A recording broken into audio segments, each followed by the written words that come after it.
मराठ्यांना सामाजिक आणि शैक्षणिक आरक्षण मिळू शकतं। राजकीय आरक्षण मिळवण्याचा हेतू असेल तर ती गोष्ट वेगळी। मुख्यमंत्री देवेंद्र फडणवीस यांचा मनोज जरांगेंना टोला। ओबीसी समाजावर अन्याय होणार नाही, मुख्यमंत्री देवेंद्र फडणवीस यांचं ओबीसींना आश्वासन।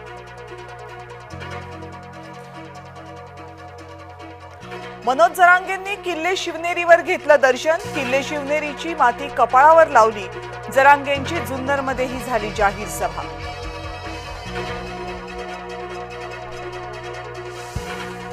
जरांगेंना आझाद मैदानामध्ये 1 दिवसाचं आंदोलन करता येणार, तर आंदोलन 1 दिवसाचं नाही बेमुदत असेल, मनोज जरांगे यांचा इशारा।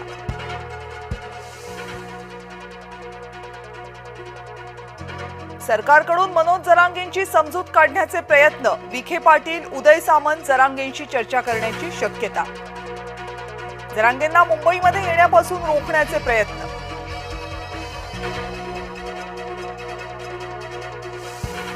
जरांगेंच्या कथनी आणि करणीमध्ये फरक, मुंबईमध्ये अनुचित प्रकार घडला तर जरांगे जबाबदार। गुणरत्न सदावर्ते यांची जरांगेंवर टीका।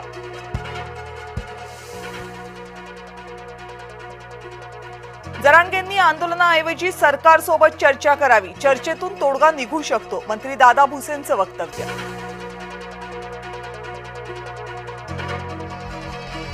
ओबीसी महासंघाचा आमरण उपोषणाचा इशारा, गरज पडली तर मुंबईकडे कूच करण्याची तयारी, ओबीसी महासंघाच्या बैठकीमध्ये निर्णय।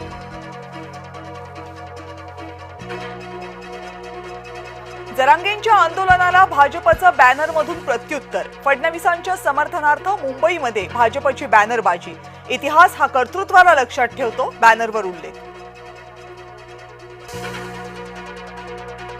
एकनाथ शिंदेंनी घेतलं राज ठाकरेंच्या बाप्पाचं दर्शन, दोन्ही नेत्यांच्या भेटीमुळे राजकीय चर्चांना उधाण।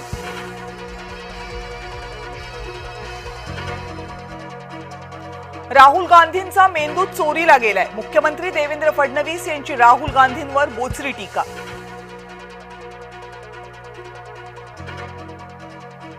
सरकारशी मतभेद पण भांडण नाही, भाजप आणि आरएसएस संबंधांवर सरसंघचालकांचं भाष्य।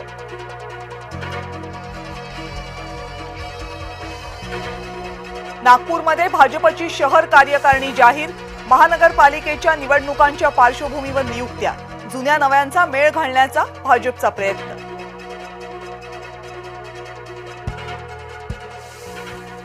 विरारमधल्या इमारत दुर्घटनेमध्ये 17 जणांचा मृत्यू, 9 जण गंभीर जखमी, मुख्यमंत्र्यांकडून मृतांच्या वारसांना 5 लाख रुपयांची मदत जाहीर।